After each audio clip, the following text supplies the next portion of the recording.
Rain lashed against the glass walls of the Plaza Hotel, turning Manhattan's skyline into a blur of silver and gold. Inside the penthouse suite, Ethan Cole raised a crystal glass of champagne, the bubbles catching the glow of the chandelier above. Across from him, Sabrina Voss's company's seductive PR executive laughed softly, her red lips brushing against the rim of her flute. The air between them shimmered with danger, perfume, and betrayal. He had told himself it was just a night to celebrate the deal that made him a billionaire again. A harmless escape from the pressure, from the baby cries echoing in his mind. "To freedom," Sabrina whispered, clinking her glass against his. Her eyes glowed like molten amber. Ethan didn't realize that, in that moment, freedom came with a price far beyond his wealth. His phone buzzed on the marble counter. A text from Clara's wife appeared briefly on the screen. "The baby has a fever. Please come home." He turned it face down. Sabrina's hand slid over his. Music thumped faintly from the adjoining room. And outside, thunder cracked. Hours later, the suite was quiet, scented with champagne and regret. Sabrina slept soundly under silk sheets while Ethan stood by the window, watching lightning crawl across the city. For a fleeting second, he thought of Claire's gentle voice, her tired eyes, the way she used to whisper, "I believe in you," before every big meeting. But belief had long been replaced by ambition. He convinced himself he'd make it up to her tomorrow. When dawn broke, he left the hotel, his head pounding, his tie loose around his neck. The streets of Fifth Avenue gleamed with morning rain. He stopped at a Starbucks, ordered a black coffee, and stared at his reflection in the glass-door expensive suit. Hollow eyes, a stranger staring back. By the time he reached his penthouse, the air felt wrong. Too quiet. No lullaby from the nursery. No scent of baby lotion or fresh coffee. His gut twisted. "Claire?" he called out, his voice echoing off the walls. Silence. Then he saw at the crib, empty. The baby's blanket folded neatly on the rocking chair. His heart pounded as he noticed the envelope on the counter, her handwriting painfully familiar. He tore it open. Inside was a single page and the house key. The words were short, trembling, but clear. "Last night, while you were with her, our son's fever hit 103. I waited for you. I finally understood I was waiting for a man who doesn't exist." The key slipped from his hand, hitting the marble with a sharp, hollow sound. Rain streaked the window like tears. His phone buzzed again, Sabrina texting. Last night was unforgettable. Ethan sank to his knees, realizing the truth too late. His wife and newborn were gone, and so was everything that ever made him human. The elevator doors slid open to silence. Ethan stepped inside his Manhattan penthouse, a space once filled with warmth, laughter, and the soft hum of a baby's lullaby. Now, it felt like a mausoleum. The scent of baby powder lingered faintly in the air, mixing cruelly with the sterile chill of the marble floors. His expensive shoes clicked with every step, echoing through the emptiness that surrounded him. "Claire." His voice trembled. No answer. Only the low hum of the refrigerator and the distant rumble of thunder. He called again, louder this time, but the only reply was the hollow echo of his own voice. On the dining table sat a baby bottle half filled with milk, cold and untouched. Next to it, a framed photo of the three of them taken just 2 weeks ago in Central Park. Claire's smile was soft, tired, but radiant. Ethan's hand rested proudly on her shoulder. He remembered that day vividly. She had joked about how he never changed diapers. And he'd laughed, promising he'd start tomorrow. There would be no tomorrow. Not anymore. Panic surged through him. He grabbed his phone, dialing her number again and again, straight to voicemail. He called the hospital, no recent admissions. Called her best friend, no answer. Every second felt heavier, as if the walls were closing in. He stumbled into the nursery, a place Claire had painted herself in pale shades of blue and cream. The rocking chair creaked slightly, swaying from the draft of the open window. On the dresser, her wedding ring gleamed beside a folded note. The handwriting was hers, calm, deliberate, final. "Don't look for us. You've already chosen who you are." His breath caught. For the first time in years, Ethan Cole, the man who conquered New York's skyline, felt powerless. He sank onto the nursery floor, clutching the note. The city that once bowed to him now loomed like an indifferent giant beyond the glass. A knock startled him. He opened the door to find his assistant, Brian, holding a tablet. "Sir, we've got a problem," he said cautiously. "The press just published a piece about last night. Photos. You and Sabrina at the plaza." Ethan froze. "What?" Brian turned the screen toward him. Headlines blared. "Real estate tycoon celebrates with mystery woman while wife cares for newborn." Beneath it, a photo of Ethan and Sabrina laughing, champagne glasses raised, the city glowing behind them. His stomach twisted. Within minutes, his phone erupted, calls from investors, board members, journalists. His empire trembled. Years of reputation undone overnight. Sabrina had promised discretion, but she had also filmed everything. He could already hear her voice from the night before, sweet, practiced, dangerous. "Relax, Ethan. No one has to know." Now, everyone did. He stumbled toward the liquor cabinet and poured himself a glass of whiskey. His hands shook so badly the liquid splashed onto the counter. On the floor near the door lay a small blue sock, his son's. He picked it up, pressing it to his face, the smell of baby powder hitting him like a blade. For a moment, he imagined Claire standing there, whispering softly, "He needs you," but all he heard was the echo of his own choices. A storm gathered over the city, lightning streaking across the skyline like judgment. His reflection in the glass window looked foreign eyes, bloodshot, tie undone, face hollow. Ethan Cole had built skyscrapers, bought senators, and bent markets to his will. But now, he couldn't even find his wife. And somewhere, deep inside, he knew. This was only the beginning of his punishment. Morning light spilled through the tall windows of Sabrina Voss's luxury apartment on Fifth Avenue. The place smelled of vanilla candles and victory. She sat cross-legged on a cream sofa, scrolling through her phone as headlines about Ethan's scandal exploded online. Her lips curled into a smile. "Poor Claire," she whispered mockingly, stirring her oat milk latte. She never understood what kind of man she married. Ethan stood near the floor-to-ceiling window, his jaw clenched, staring down at the city that once worshipped him. Every news outlet was running the same story. Billionaire Ethan Cole's secret night at the plaza. Photos of him with Sabrina at the bar, laughing, touching her hand. His board was calling non-stop, his investors demanding an explanation.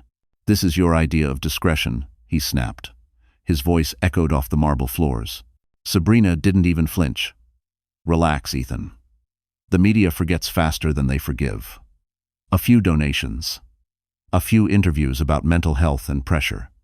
You'll be the misunderstood genius by next week." He glared at her, feeling a surge of disgust. "You don't get it. Claire's gone with my son. Do you understand that?" Sabrina finally looked up, feigning sympathy. "You told me she was fragile. Maybe she finally broke." His hand slammed against the wall. "You think this is funny?" She smirked. "I think it's ironic. You wanted freedom, didn't you? Well, now you have it." Her phone buzzed, and she tilted it toward him. It was a message from an anonymous source. "Offer stands. $500,000 for the footage."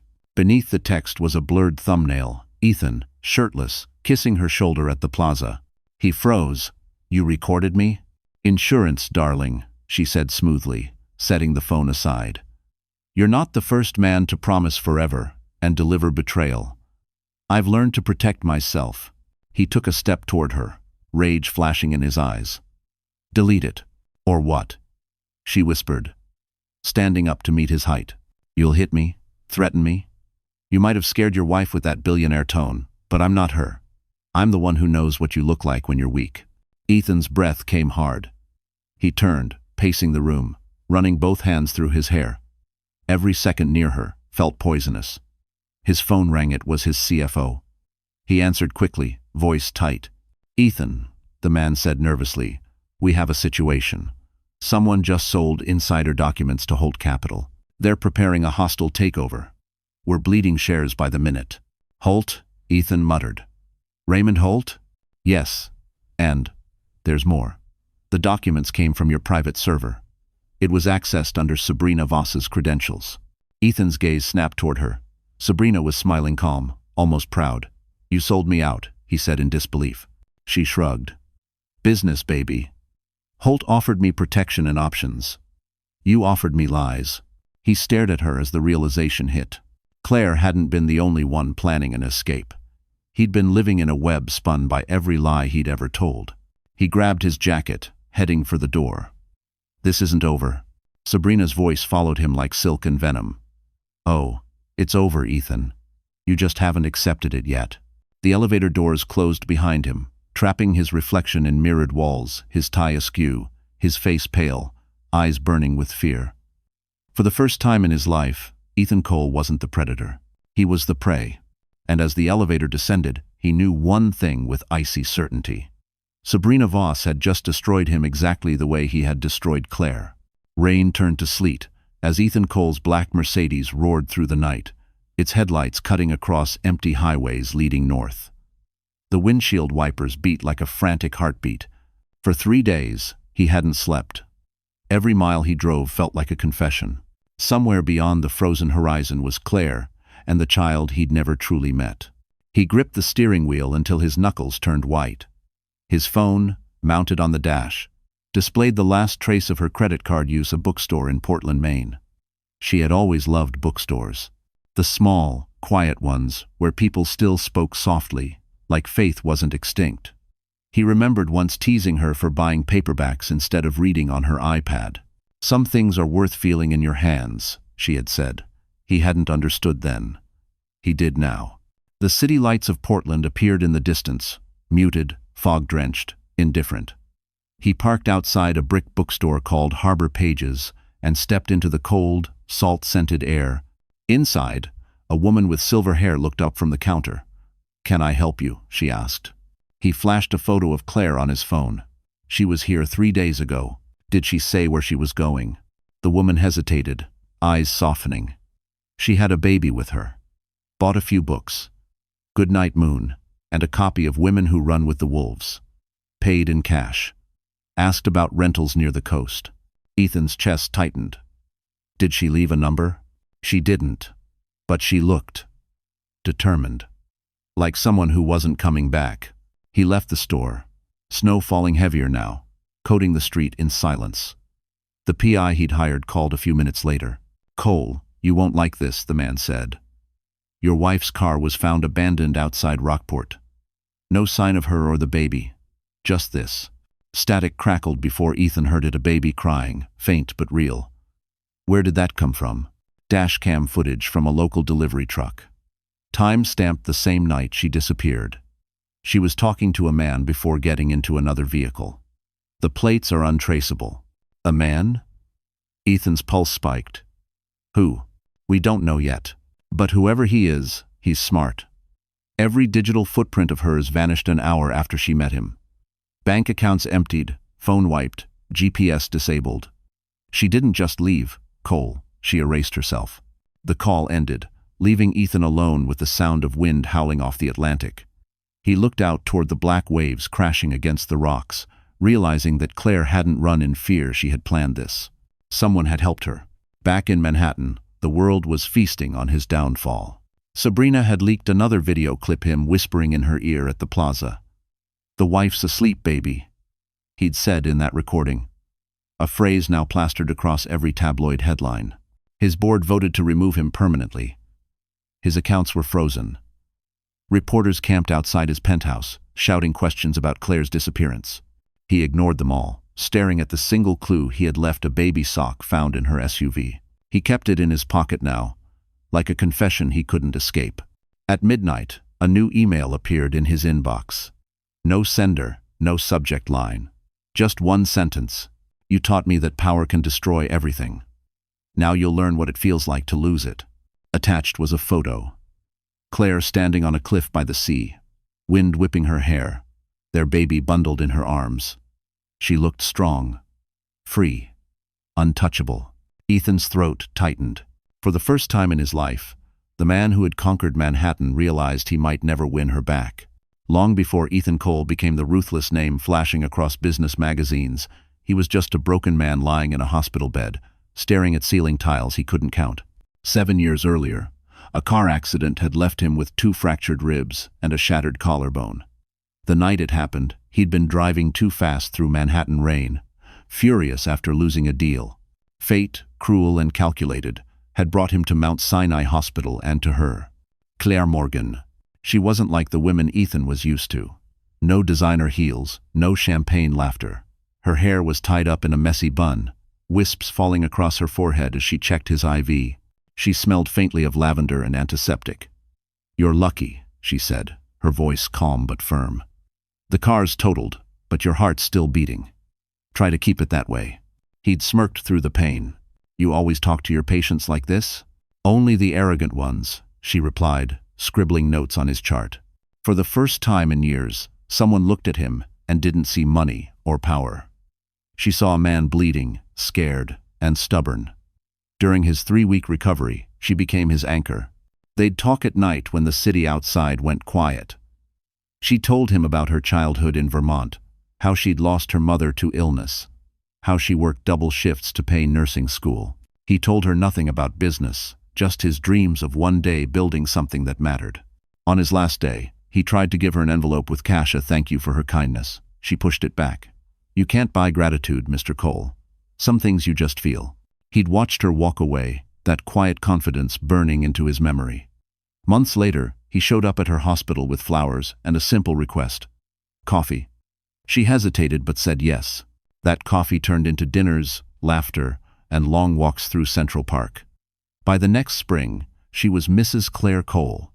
In the early years, their love was something sacred. They lived in a modest apartment on the Upper West Side, eating Chinese takeout on the floor, laughing about nothing. She used to draw little hearts on his napkins before he left for work. "Don't forget why you started," she'd whisper. But the higher Ethan climbed, the less he looked down to see who was holding the ladder. Now, sitting in the dark of a roadside motel in Maine, he replayed those memories like a confession reel. He could almost hear her voice. "You can't buy gratitude."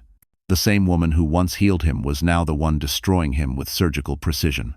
His phone buzzed again, another blow. His attorney texted, "Your wife withdrew your name from the joint trust fund." The transfer went through to a C. Morgan Foundation. He stared at the message, realization sinking like ice. That was her maiden name. She hadn't run away. She had rebuilt her identity. She'd learned from the man who taught her everything about control and turned those lessons against him. He poured another drink, but the whiskey burned like truth. The woman he'd once saved had become the one saving herself. A knock echoed through the motel's thin walls. Ethan froze. He opened the door to find a package lying on the floor. No return address. Inside was a single photograph, Claire smiling, holding their baby in front of a small clinic by the ocean. On the back, in her handwriting, "You once said you wanted to build something that mattered." "I did." The photo slipped from his hand as his chest tightened with a pain deeper than guilt. The morning after receiving Claire's photograph, Ethan Cole woke to the sound of his own breathing. Shallow, restless, human. The motel room was dim, smelling of damp carpet and stale whiskey. He hadn't slept. Guilt had replaced exhaustion as his companion. On the nightstand sat the photo of Claire and their child, both smiling under gray skies, framed by a hand-painted sign, Harbor Clinic. He picked it up again, studying every line of her face. There was something new in her eyes. Strength. A quiet, unshakable kind of power he'd never seen before. It terrified him. His phone buzzed. Sabrina's name flashed on the screen. He ignored it. It buzzed again, until he finally answered. "What do you want?" he growled. "Relax," Sabrina purred. "Just checking in. You've gone off the grid. Bad for business." "There is no business anymore," he snapped. "Oh, there's always business," she said. "Especially when there's a child involved." Ethan froze. "What did you say?" Sabrina's tone shifted, soft, deliberate. "You think you're the only one with secrets, Ethan. You think your wife's the only woman who can disappear." He gripped the phone tighter. "If you're implying what I think you are—" "I'm not implying," she interrupted. "I'm telling you, I'm pregnant." Silence swallowed the line. It felt like a bullet had gone off behind his ribs. "That's impossible," he said quietly. "You're lying." "Maybe," she said, her smile audible through the phone. "But imagine what the tabloids would do with this story. Disgraced billionaire impregnates mistress while wife vanishes with newborn. It writes itself, doesn't it?" Ethan's knuckles whitened around the phone. "What do you want?" "A settlement," she said smoothly. $5 million. I'll disappear. Keep quiet. and the world never needs to know you're a monster twice over. He laughed bitterly. You really think I have that kind of money left? Holt's bleeding me dry. Lure. Oh, I know, she said. Which is why I also took the liberty of sending our little video to him. Let's just say he pays better than you do. The line went dead. Ethan stared into the cracked mirror above the sink. His reflection looked unfamiliar. Hollow eyes, days-old stubble, a suit that had once cost $3,000 now hanging loose on his frame. He saw the man Claire used to love, buried under arrogance and greed, and hated what stared back. A notification blinked across his phone. Breaking news. Raymond Holt expands holdings. Acquires Cole Realty subsidiary. It was official. The empire he built from nothing now belonged to the man who had once begged him for a job. The man who, rumor said, had dated Claire before she met Ethan. The world, it seemed, had a cruel sense of irony. Later that night, a knock came at his door. He opened it expecting reporters. Instead, it was a courier holding a brown envelope. No name, no return address. Inside, a single sheet of paper read, "You built your kingdom on betrayal. Now watch it crumble, one lie at a time." Attached was a flash drive. He plugged it into his laptop. Dozens of files appeared, board communications, financial transfers, evidence of insider trading. Sabrina's voice played faintly over the first recording. He doesn't care who he ruins, Raymond. Just make sure he never breathes the same air as her again. Ethan's stomach turned. His sins had come full circle. Every lie he'd told now had a voice, every secret a witness. As he sat there, face lit by the glow of the screen, he realized the cruelest truth of all. He wasn't just betrayed. He had trained his betrayers. The enemy in his mirror had multiplied. Snow fell in thick, silent sheets outside the window of Ethan's motel room. The world beyond was white and unforgiving, like a blank page daring him to start over. He hadn't eaten in 2 days. Every call to his lawyer ended in another loss. Frozen accounts, seized assets, a pending federal investigation for insider trading. The empire that once bore his name now belonged to Raymond Holt. But the pain that cut deepest wasn't financial, it was the silence. No word from Claire, no sound of his child's cry, just an empty phone screen, mocking him with nothingness. He sat at the edge of the bed, head in his hands, when an email notification blinked across the laptop screen. The sender field was blank. The subject read, "Stop looking for her." Ethan's pulse quickened. He clicked it open. "She's safe. She doesn't need your apologies or your money. Keep searching, and I'll bury every secret you've ever hidden. You taught her to survive. She's learned better than you think." Below the text was a single attachment, a photo. Claire stood on a cliff overlooking the ocean, bundled in a dark coat, the baby in her arms. Behind her, a man stood slightly out of frame, broad shoulders. Familiar stance. Ethan zoomed in until his heart stopped. It was Michael Reed, Claire's older brother. Memories hit like shards of glass. Michael had been there the night Ethan proposed, shaking his hand reluctantly. He'd been at their wedding, whispering to Claire during the vows, "Don't let him turn you into a trophy." Ethan had brushed it off, calling him overprotective. Now, that same man was holding his wife's life in his hands. The phone rang, vibrating violently against the nightstand. A blocked number. Ethan hesitated, then answered. "Still trying to play savior," a deep voice said. "Michael, where is she?" Ethan demanded. "You don't have the right." Michael cut him off. "I have every right. You lost yours when you chose a hotel room over your family. You don't understand." Ethan shot back. "I made a mistake." "No," Michael interrupted coldly. "You made a pattern." Ethan's throat tightened. "Please, I just want to see my son." There was silence on the line. Then Michael's voice softened, almost pitying. "Your son doesn't need to see what a man looks like when he's destroying himself. Claire built something here. She's helping people again. She's happy." Ethan pressed his hand against his forehead.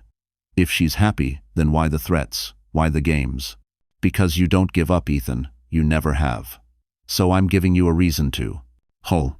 What do you mean?" "You remember the charity fund you used to move offshore accounts? The one under Holt's name?" Ethan froze. "That's sealed. Not anymore, Michael said. I have copies of everything. You follow her again, I'll leak it to every outlet in the country. Holt, Sabrina, the SEC, everyone will see what kind of man you really are. Ethan felt his stomach twist. You're blackmailing me? No, Michael said. I'm protecting her. Someone should have. Long ago. How does? The line went dead. For a long moment, Ethan just sat there, staring into the darkness. The only sound was the wind rattling the thin windows. He finally understood. Claire hadn't disappeared out of fear. She had escaped under protection. She had allies, people who'd learned how to fight the monster he'd become. Outside, a black SUV idled across the street. A silhouette sat inside, watching. Ethan moved to the window, but before he could blink, the vehicle's headlights flared, and it drove off into the snow. He realized then that Michael wasn't bluffing. Claire was somewhere close, and every step Ethan took toward her would bring him face to face not with her forgiveness but with his own destruction. Manhattan looked crueler in winter light, sharp, metallic, soulless. Ethan Cole walked into his former office on Park Avenue like a ghost, returning to the scene of his own execution. Cameras flashed outside the revolving doors. Reporters shouted questions about bankruptcy, betrayal, and missing wives. He ignored them all. Inside, the marble lobby that once bore his initials now displayed a gleaming silver plaque. Holt Capital Realty.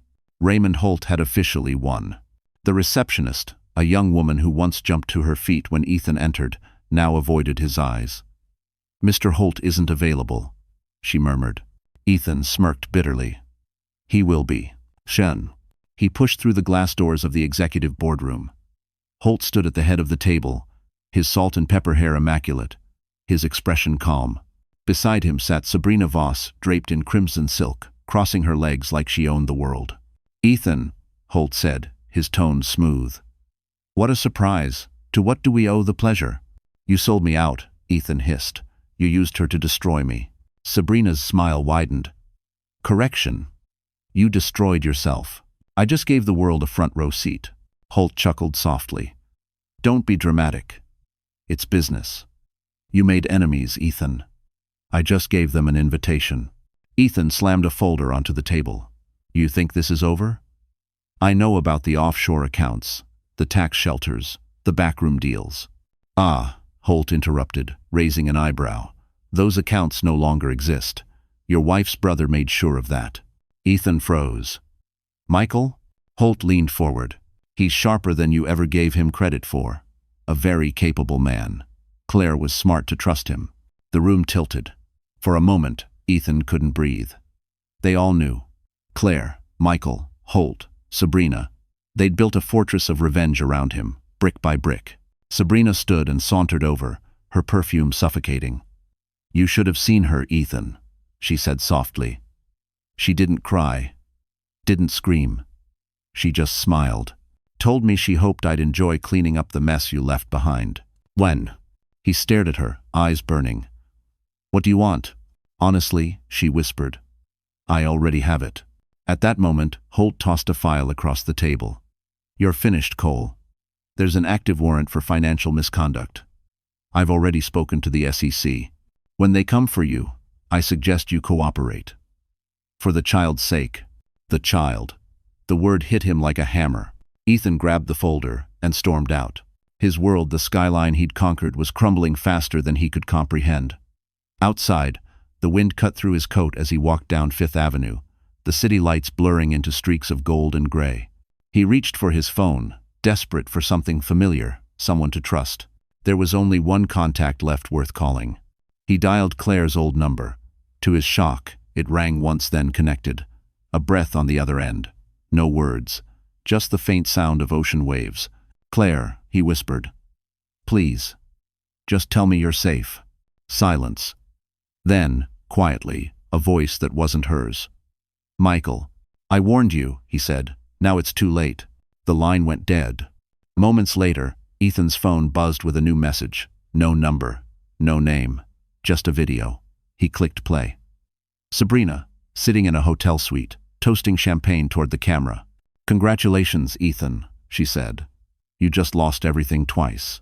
Ho. The clip ended with a sound that chilled him, a baby crying faintly in the background. His blood ran cold. The walls of Manhattan, the empire he once ruled, now felt like a prison closing in. Every path he took led him deeper into the trap he'd built himself. And this time, there was no one left to blame. The ocean in Rockport was the color of pewter that morning, calm but cold, the kind of stillness that carried its own warning. Claire Cole stood by the window of a small seaside cottage, cradling her baby in her arms, as gulls wheeled above the cliffs. The wind rattled the glass panes, but inside the cottage it was warm, filled with the faint smell of salt, milk, and the cedar crib Michael had built by hand. For the first time in months, she could breathe. No cameras, no secrets, no Ethan. The little boy, named Noah, slept soundly against her chest, his soft breaths matching the rhythm of the waves. Claire traced the tiny curl of his hair and whispered, "You're safe now." Her voice trembled as if speaking the words might make them true. Life in hiding had become a strange kind of peace. The town was small, the kind where everyone nodded but never asked questions. To the locals, she was Miss Morgan, a quiet nurse who'd opened a free clinic for fishermen's families. She spent her mornings tending to children with frostbitten cheeks and her evenings watching Noah dream beside the fireplace. On the table near the window lay a copy of Women Who Run with the Wolves and a half-empty Starbucks cup brought from Portland, small tokens of the world she'd left behind.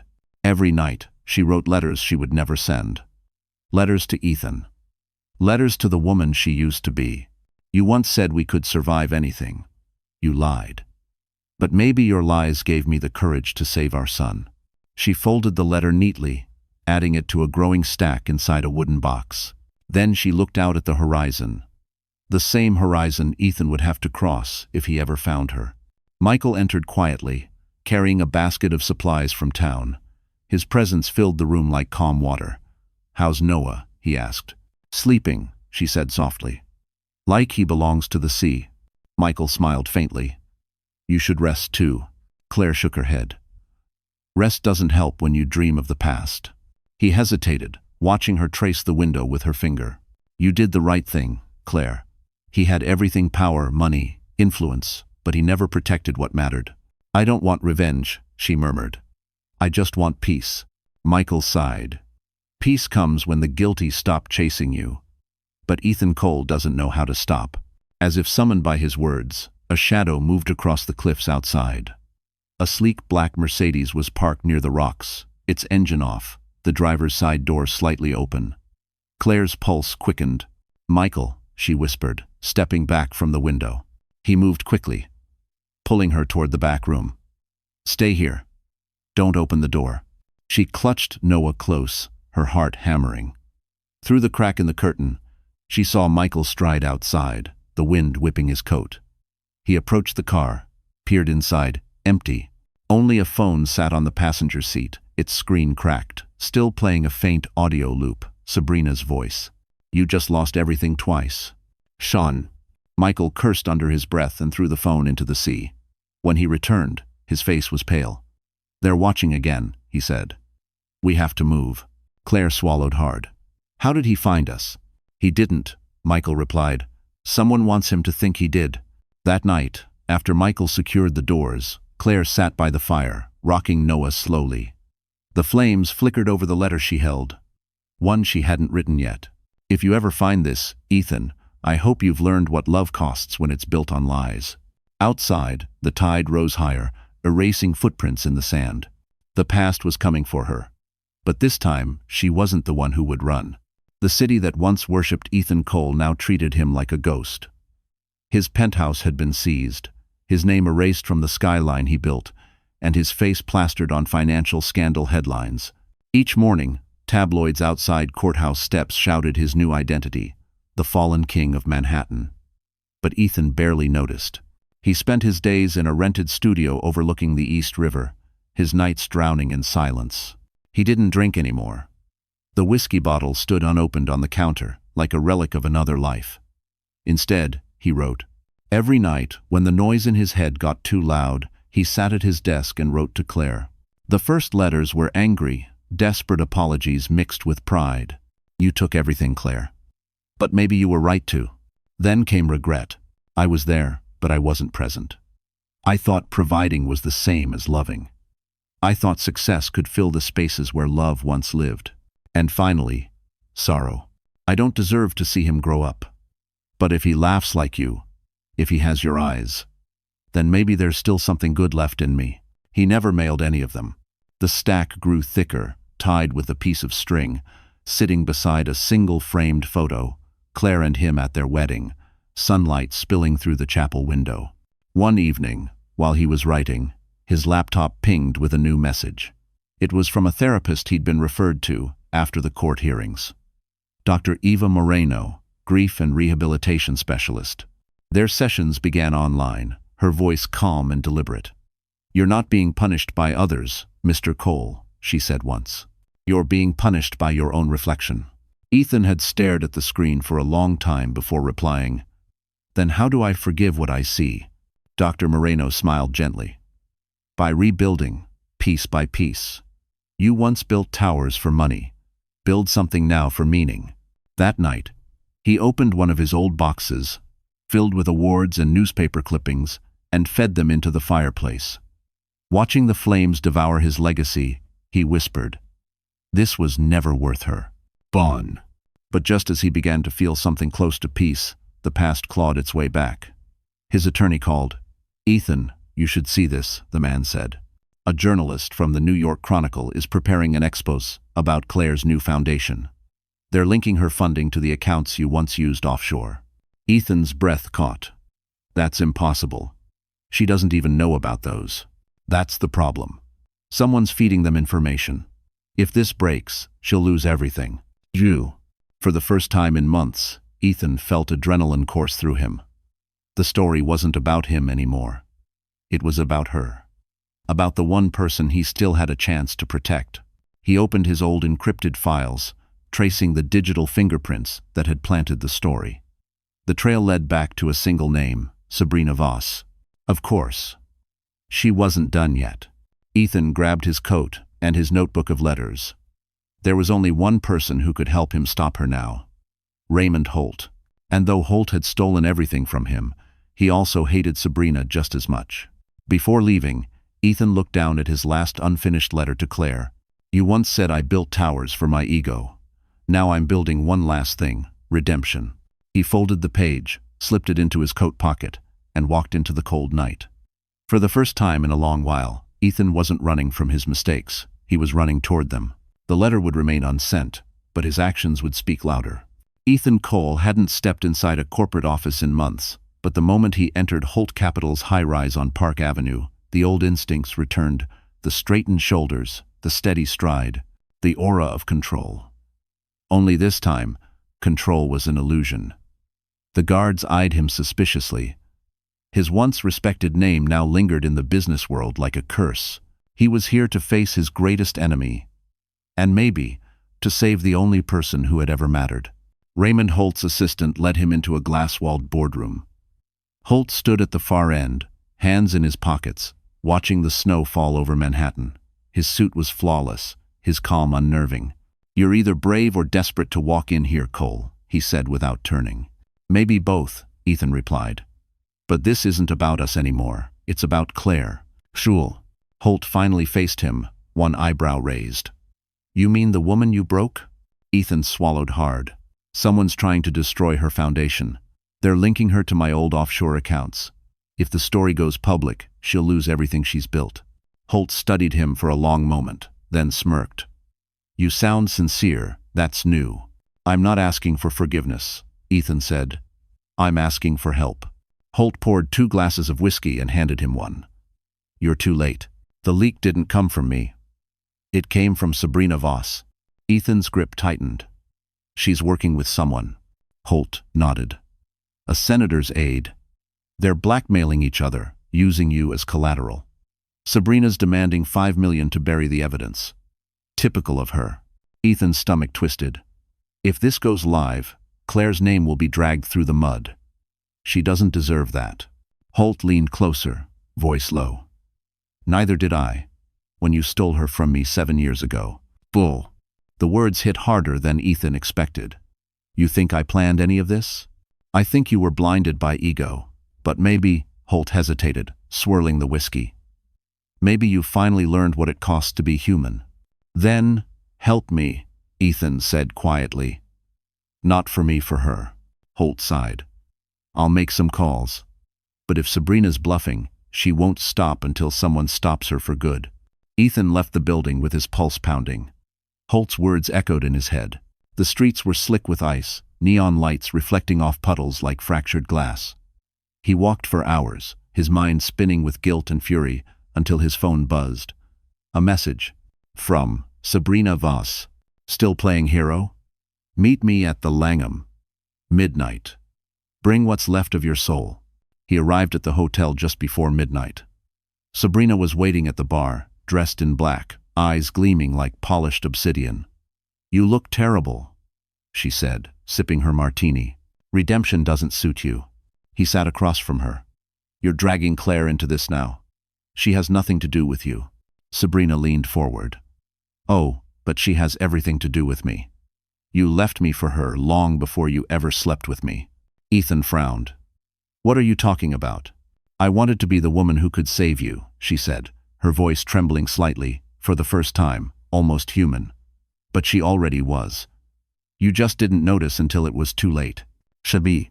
He stared at her, realizing that beneath the venom, there was truth. I'll pay you nothing, he said. Release the files, and I'll expose myself. The world will know I lied, I cheated, I ruined her. But I'll also make sure everyone knows you did too. Sabrina's smirk faltered. You wouldn't. I already have, he said, standing. Check your email. Her eyes flicked to her phone. The color drained from her face as she read the subject line, Confession of a Broken Man, by Ethan Cole. He'd leaked his own story to the press before she could. For the first time, she looked small. You just burned your empire, she whispered. Ethan nodded. Exactly. Now you have nothing left to hold over me. He walked out of the Langham without looking back, the sound of her shattering glass echoing behind him. Outside, the snow was falling again, but for the first time, it didn't feel cold. The storm rolled in from the Atlantic like punishment itself, violent, relentless, and deafening. The sky above the Maine coastline was a bruise of gray and silver, waves slamming against the cliffs with the fury of something ancient. In the small seaside cottage, Claire Cole held her son close as thunder rattled the windows. Each crack of lightning illuminated the walls, where shadows danced like ghosts of her past. Michael burst through the door, soaked to the bone. The bridge is flooding, he said, setting a lantern on the table. We'll lose power soon. I've called the town, but the roads are already closing. Claire tried to stay calm, but the baby was crying, a sharp, frightened wail that pierced through the howling wind. She rocked him gently, whispering, It's okay, Noah. Mommy's here. Yet even as she said it, she wasn't sure she believed it. The lights flickered once, twice, and went out. Darkness swallowed the room. The only sound was rain hammering the roof. Michael lit the lantern, the golden glow trembling in his hand. We'll have to ride it out, he said. The generator's down. Claire nodded, clutching Noah tighter. How bad is it? Bad enough that no one's coming until morning. He looked at her, hesitating. You should get some rest. But sleep was impossible. Every gust of wind sounded like a warning. Every creak of the wood reminded her that danger had a way of finding her, even in the most hidden places. She sat by the window, staring at the ocean that had both sheltered and imprisoned her. Then, in a flash of lightning, she saw it. Headlights cutting through the rain, a car crawling along the flooded road. Michael, she whispered. Someone's out there. He joined her at the window, his face tightening. No one should be driving in this, not unless. The sentence died on his lips. The car turned into their driveway, tires hissing on wet gravel. Claire's heart slammed in her chest. She recognized that shape, sleek, black, unyielding. The Mercedes. Michael grabbed his coat. Stay here, he ordered. Claire didn't move. Her hands trembled as she watched him disappear into the storm. Minutes felt like hours. The rain pounded harder, leaking through the roof. Then came shouting, muffled, distant, but unmistakable. Michael's voice. She laid Noah gently in his crib, then ran to the door. The cold hit her like knives as she stepped into the storm, the wind nearly knocking her off her feet. Lightning split the sky. and for a moment, she saw them.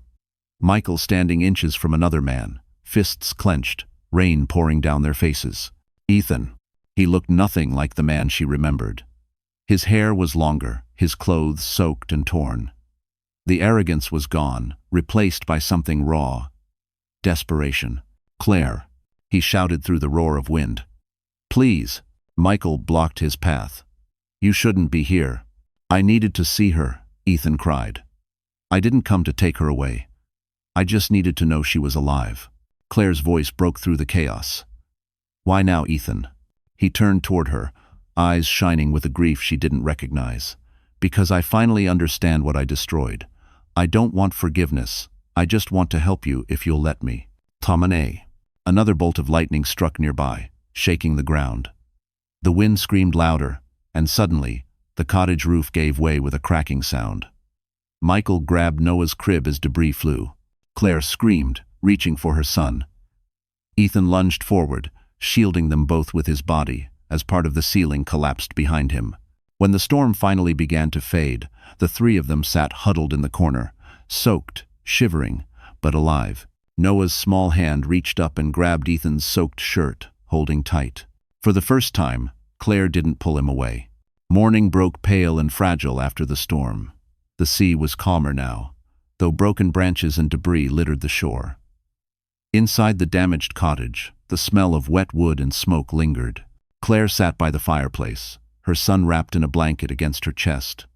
Across the room, Ethan stood silently, drying his hair with a towel. The bandage on his arm was fresh. He'd been cut saving them from the collapsing roof. Michael leaned against the wall, glaring at him.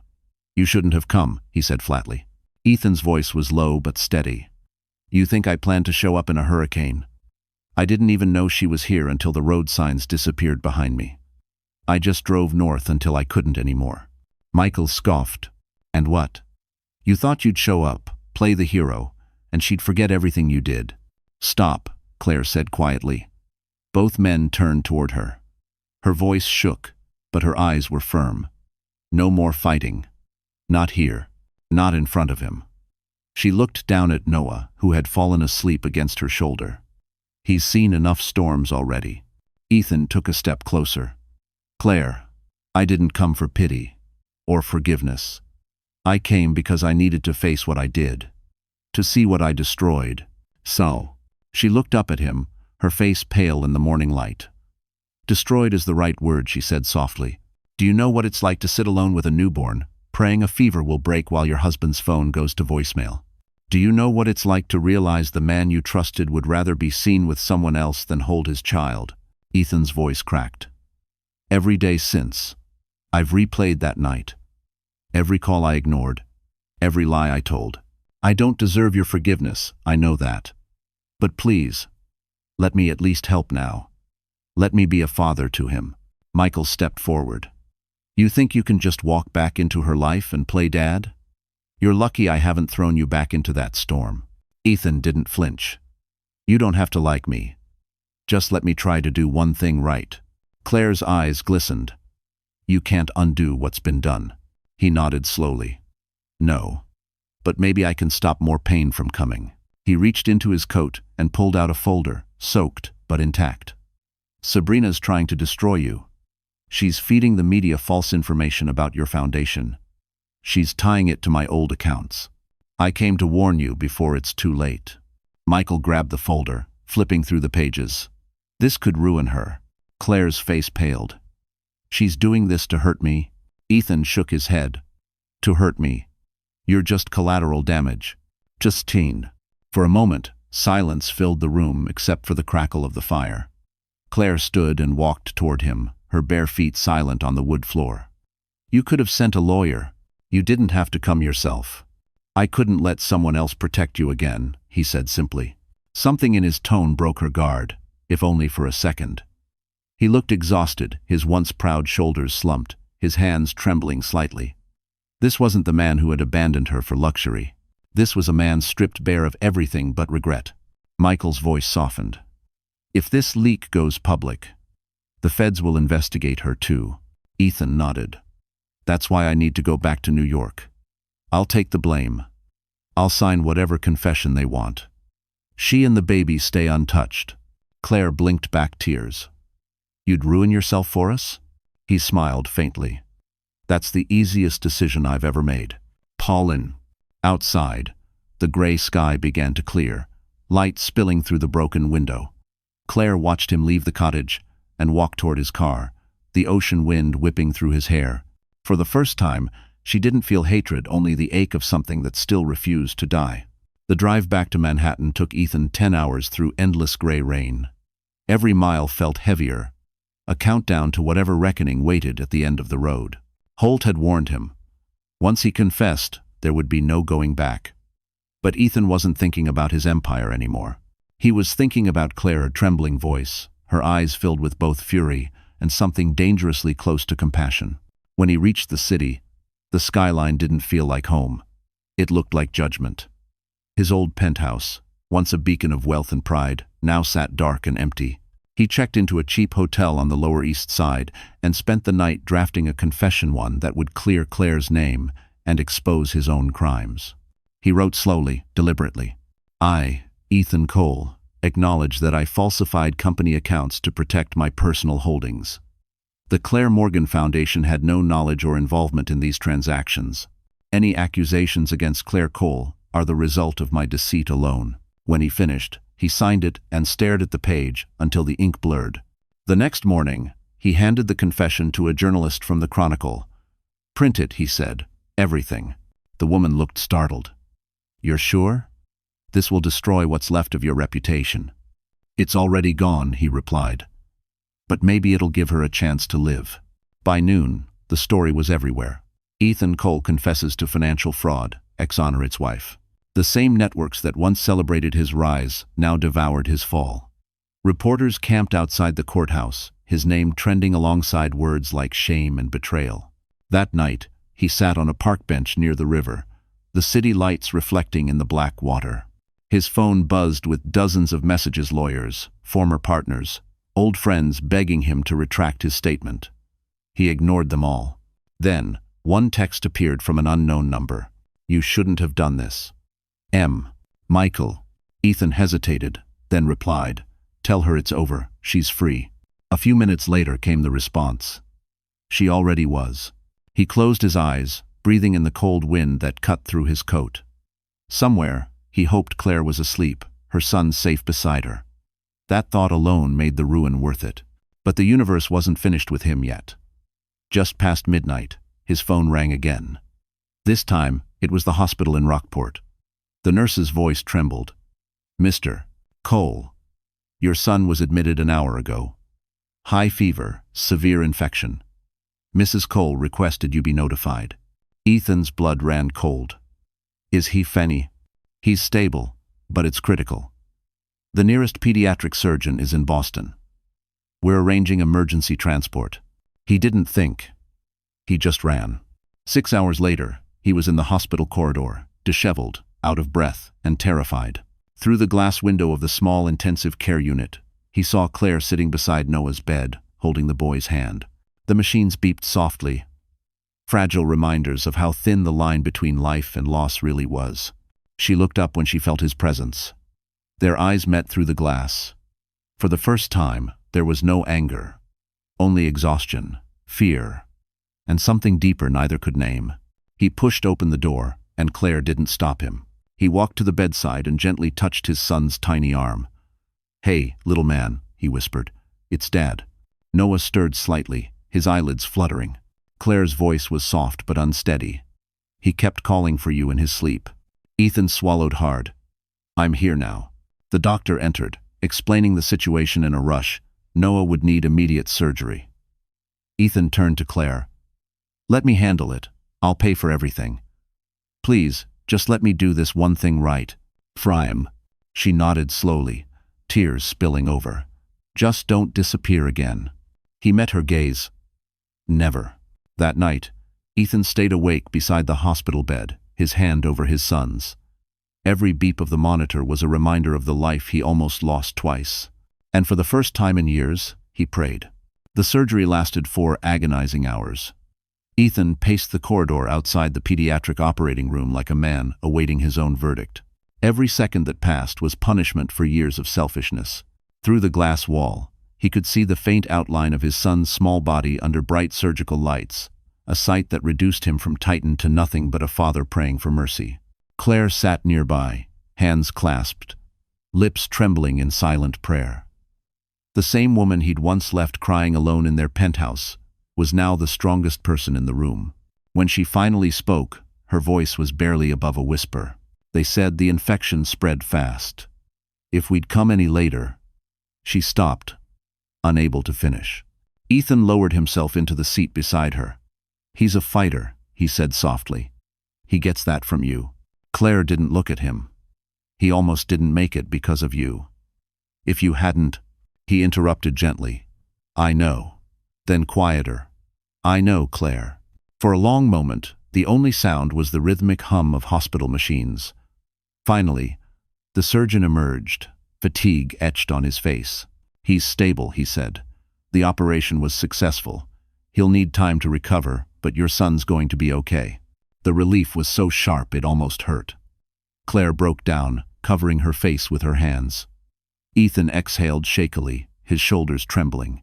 Thank you, he whispered, but the doctor had already moved on to the next emergency.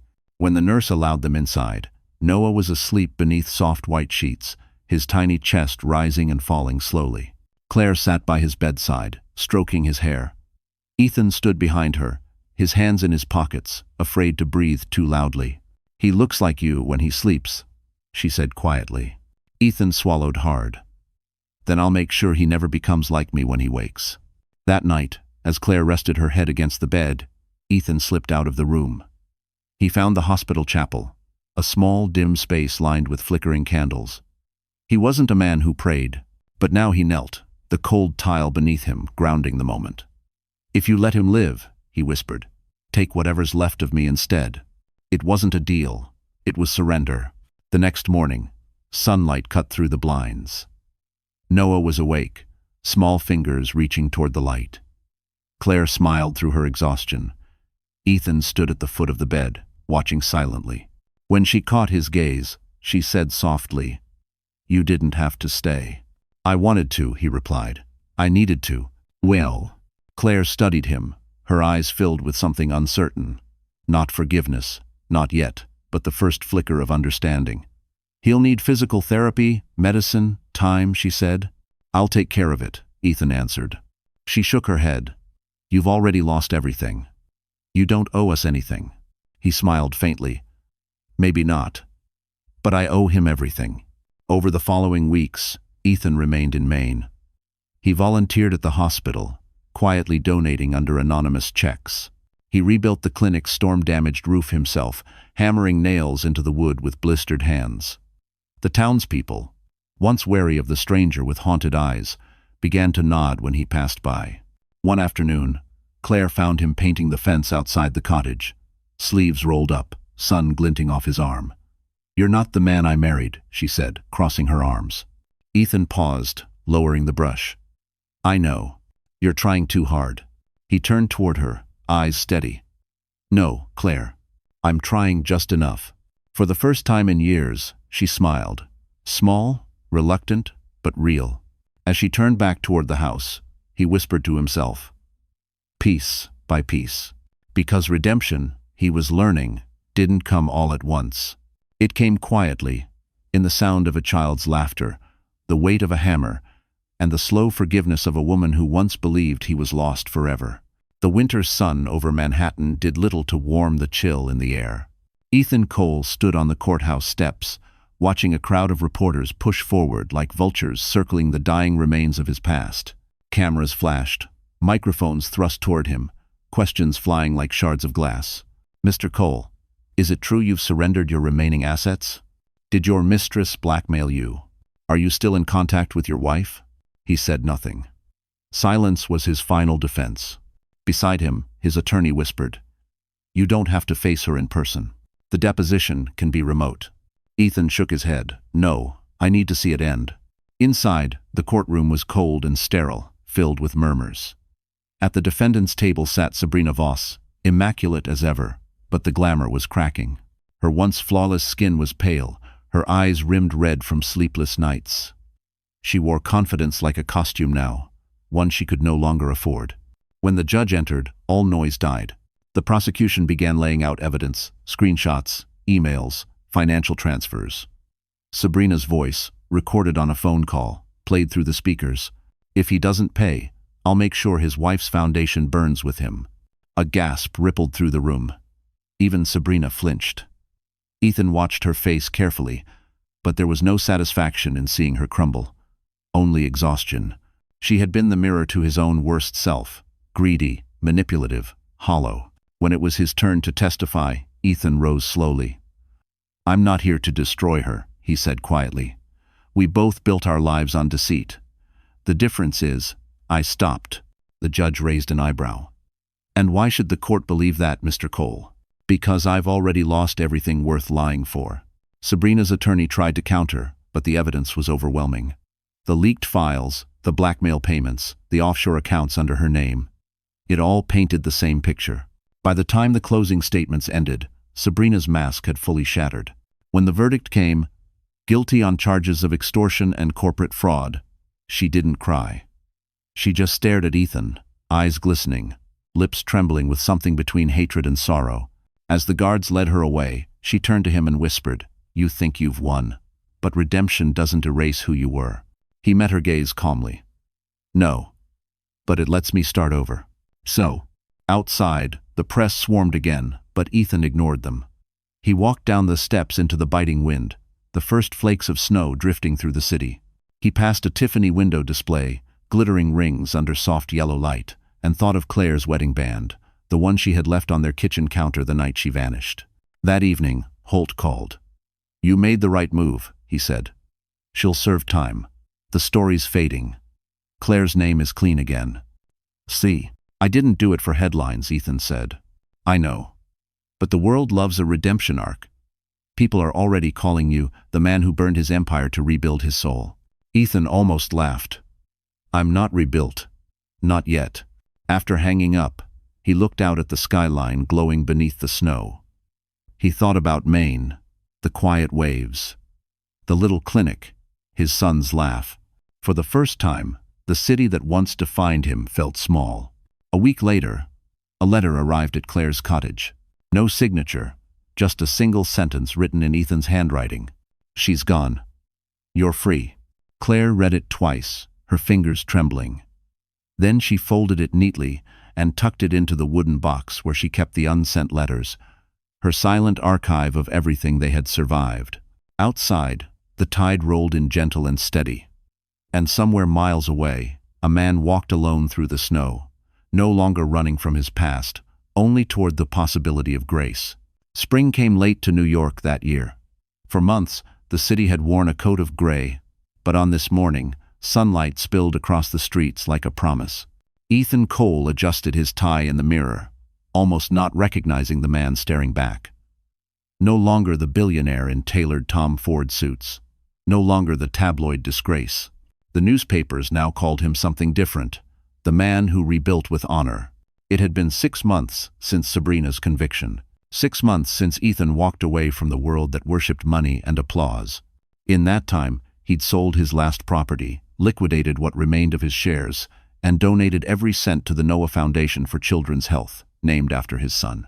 The board of directors of Mount Sinai Hospital had invited him and Claire to speak at the opening ceremony of the new pediatric wing. He hadn't seen her in person since Maine. Letters had replaced words, their messages slow and cautious, full of wounds stitched but not yet healed. Now, standing backstage in the gleaming marble lobby of the hospital, he felt his pulse quicken as the announcer said her name. "Please welcome Claire Morgan Cole, founder of the Harbor Clinic and co-chair of the Noah Foundation." Applause filled the hall. She stepped up to the podium, radiant in a simple navy dress, her hair falling loosely over her shoulders. She didn't look like the woman he'd left behind. She looked like the woman she was always meant to be. Claire began to speak, her voice steady, measured. "When we built this wing, it wasn't just about saving lives. It was about rebuilding faith in ourselves, in compassion, in the idea that people can change." She paused, then looked directly at him through the crowd. "Even the ones who've lost everything. The audience murmured softly. Ethan's throat tightened. For a moment, the world fell silent between them. When it was his turn, he walked up to the podium slowly, hands slightly trembling. "I've spent most of my life building things that touch the sky," he said. "Skyscrapers, companies, empires.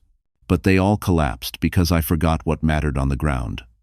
My wife reminded me, through her strength, her silence, and her mercy, that the greatest legacy a man can leave isn't made of steel or glass.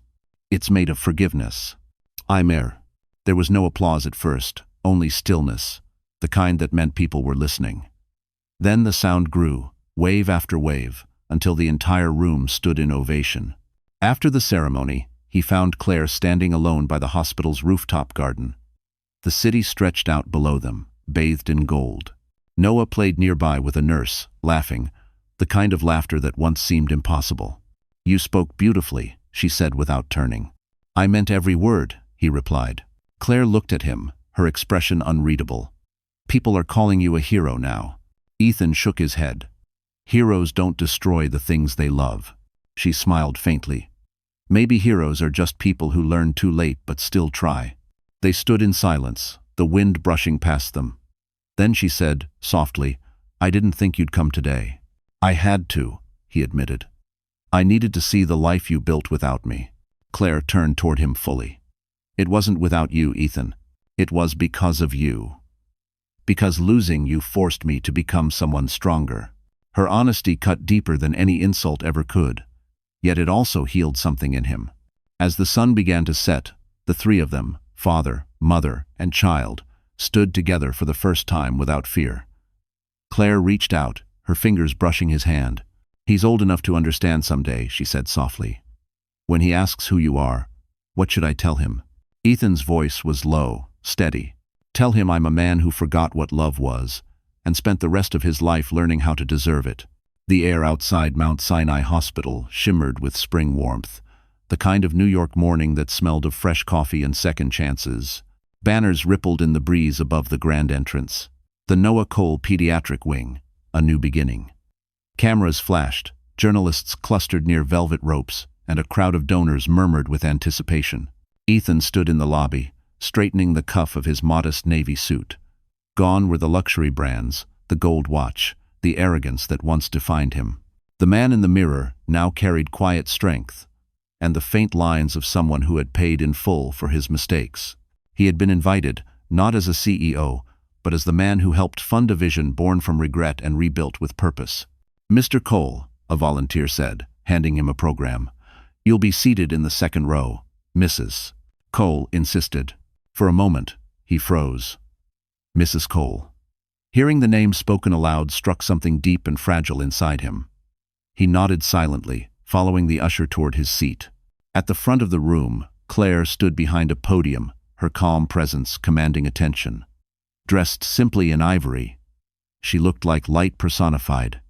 Steady, strong, untouchable. Her voice carried softly through the hall. "When this project began," she said, "it wasn't about redemption.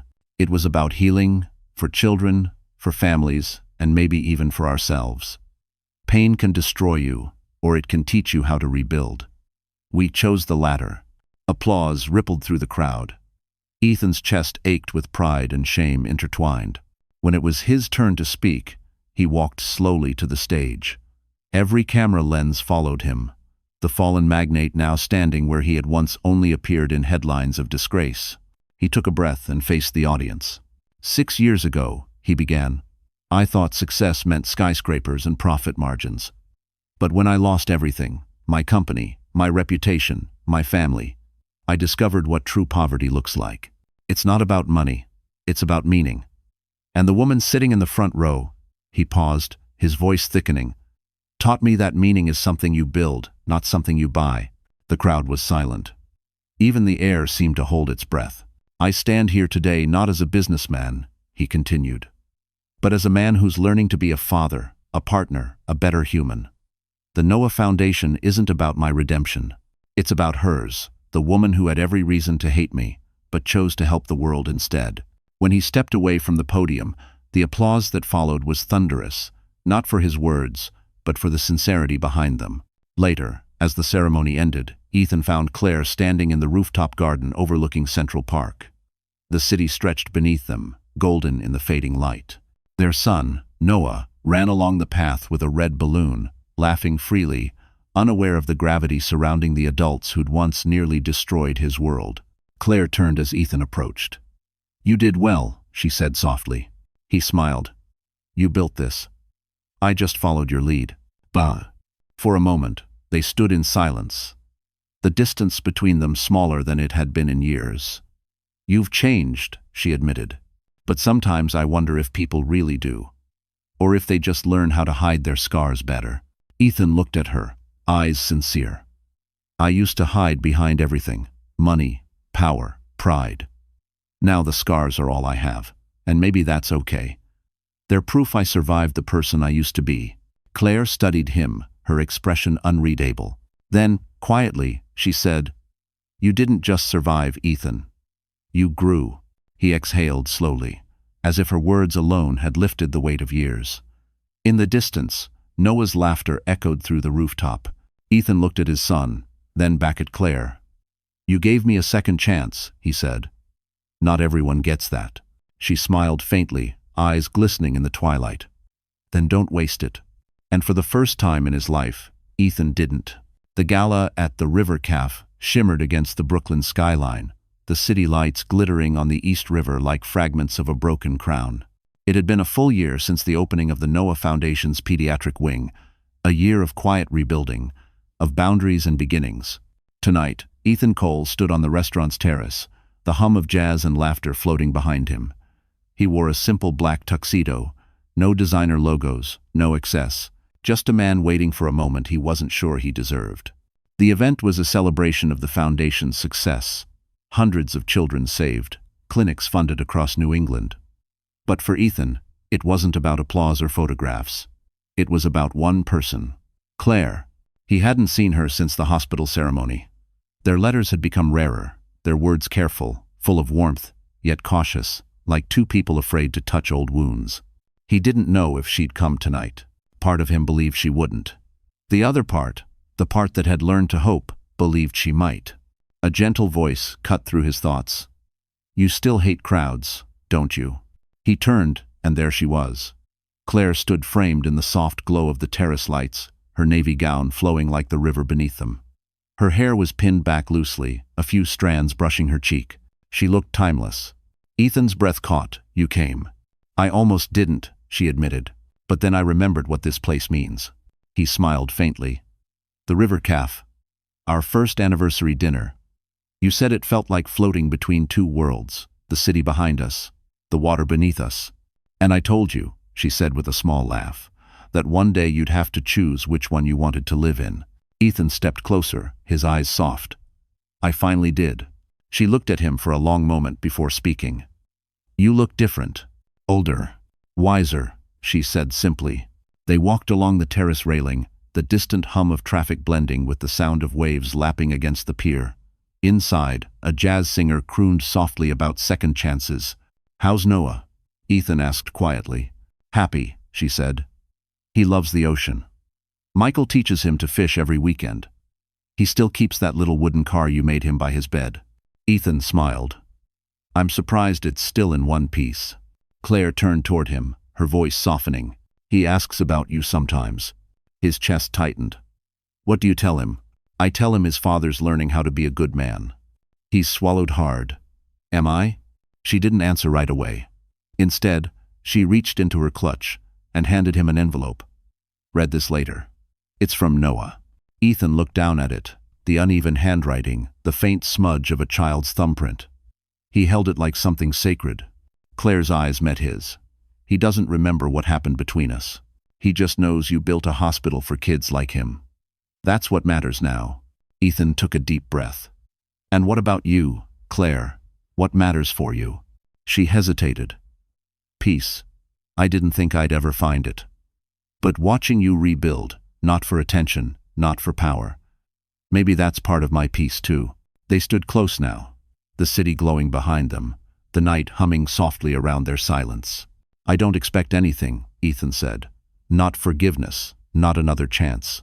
I just wanted to see you happy. Claire smiled, a single tear glinting in the light. You don't have to expect it. Sometimes life surprises you. At that moment, Noah appeared at the terrace door, holding a red balloon and grinning wide. Mommy, look, they have chocolate cake. Claire laughed, bending to kiss his forehead. Go ahead, sweetheart. Noah ran off again, his laughter echoing through the night. Ethan watched him go, eyes shining with quiet awe. Claire looked back at him. He's waiting for you, you know. He wants his father at his next school event. Ethan's voice cracked. If you'll let me. She nodded, smiling through tears. We both will. As the city lights reflected on the river, Ethan realized this wasn't a fairy tale ending. It was something better. It was real. The morning after the gala, New York felt different, softer somehow, as if the whole city had exhaled. The clouds parted, spilling sunlight over Central Park, and the air carried that first fragile whisper of spring. Ethan Cole walked down the familiar paths lined with budding cherry trees, his hands deep in his coat pockets, his heart heavier and lighter all at once. Ahead, near the lake, he spotted her. Claire sat on a weathered bench, her hair catching the sunlight, a paper cup of coffee in her hands. She looked peaceful, not the fragile peace that comes from running, but the kind born after surviving every storm. Beside her, Noah knelt by the water, tossing breadcrumbs to ducks, his laughter echoing through the still air. Ethan paused for a moment, simply watching them. The scene was so simple, so pure, it almost hurt. For years, he'd imagined moments like this, not the grand gestures or luxury vacations, but mornings that felt honest, mornings that felt like home. Claire turned, sensing his presence before he spoke. You're early, she said, smiling faintly. I didn't sleep, he admitted. Guess I didn't want to miss this. He sat down beside her, careful to keep a respectful distance. The silence between them wasn't tense anymore. It felt earned. Noah turned around, waving excitedly. Dad, look. They follow me when I throw food. Ethan's chest tightened at the word Dad. It had been so long since he'd heard it without pain. You've got away with them, he said, his voice catching slightly. Claire smiled. He's got your patience. Ethan laughed quietly. You must be thinking of someone else. She sipped her coffee, eyes focused on the water. He doesn't know the details. He's too young. But he knows his father came back. I almost didn't, Ethan said honestly. There were nights I thought disappearing would be easier. Claire glanced at him, her expression soft but steady. Running is always easier, but harder to live with. He nodded. I spent years building towers no one remembers. And now, a single laugh from him feels like the only thing that matters. Claire looked at him for a long time, then said, You've changed, Ethan. Truly changed. I'm trying, he said. Every day. She exhaled, eyes glistening. Do you ever wonder what would have happened if that night hadn't broken everything? Ethan's voice was low. We'd still be pretending to be happy, and I'd still be too blind to know what I was losing. She smiled sadly. Maybe we had to fall apart to become who we were meant to be. The wind shifted, scattering petals from the cherry trees. Noah ran toward them, laughing as the petals clung to his hair. He threw himself into Ethan's arms, giggling. Dad, are you coming to my school show next week? Ethan held him close. Wouldn't miss it for the world. Bye. Claire watched them, her hand unconsciously brushing the spot on her finger where her wedding ring used to be. I don't know what the future looks like, she said softly. But I know this. I'm not angry anymore. Ethan looked up, eyes wide. You're not? She shook her head. Anger kept me safe. But forgiveness, it's what finally set me free. He couldn't speak. The weight of her words sank into him deeper than any punishment ever had. Noah tugged at Claire's sleeve. Mommy, can Daddy come home for dinner? She hesitated, then looked at Ethan. Would you? He nodded slowly, his voice breaking. I'd love nothing more. As they walked toward the park exit, sunlight glinted off the lake, turning the water to gold.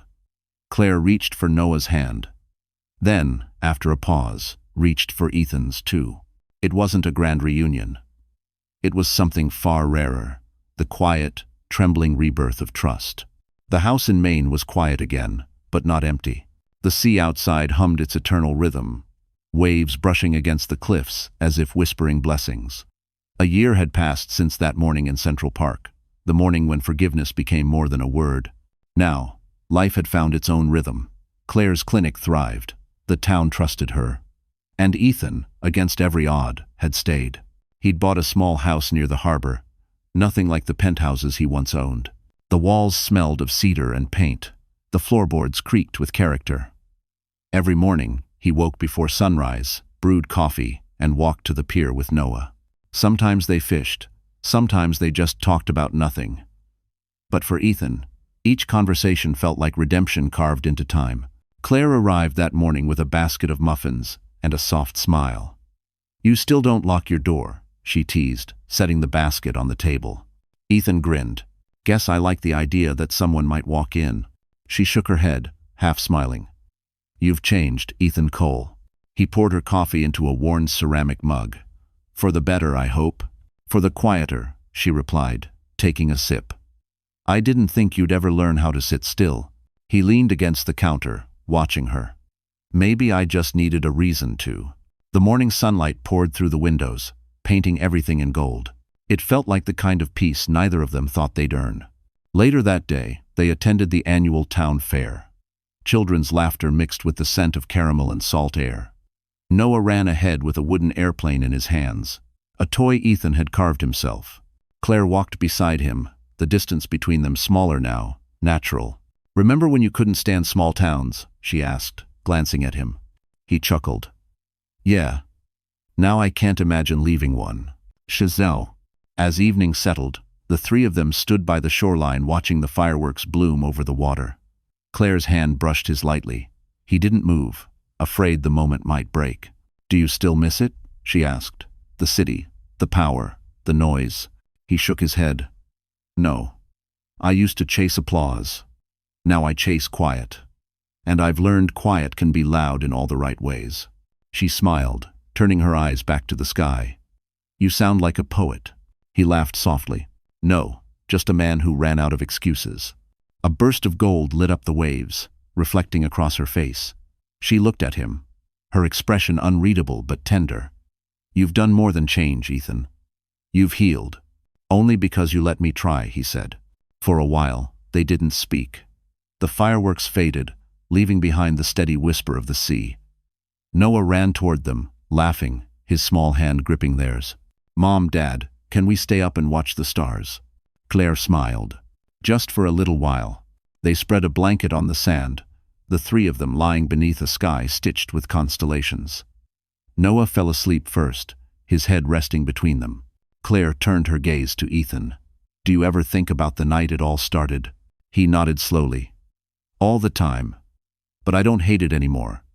Because it brought me here." She looked at him, really looked at him, and for the first time in years, her eyes softened with something that wasn't guarded. "Maybe," she whispered, "we needed to lose each other to find ourselves." Ethan reached out, his hand covering hers. "And maybe," he said, his voice barely above the waves, "we were never really lost, just waiting to come home."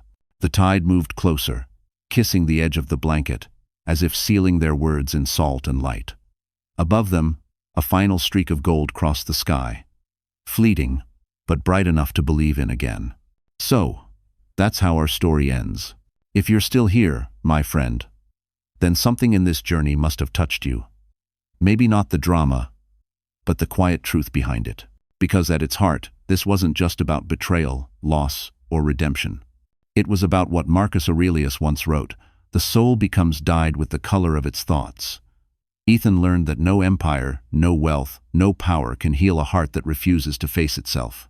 But when we finally stop running, when we dare to stand still and take responsibility, healing begins. Maybe you, too, have a storm you're trying to survive. Maybe forgiveness feels impossible right now. But remember what the Stoics taught.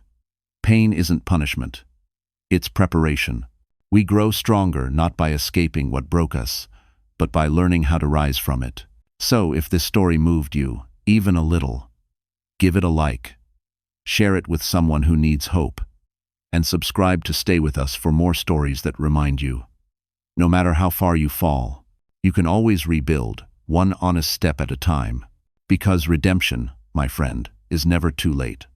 It just begins the moment you decide to begin again.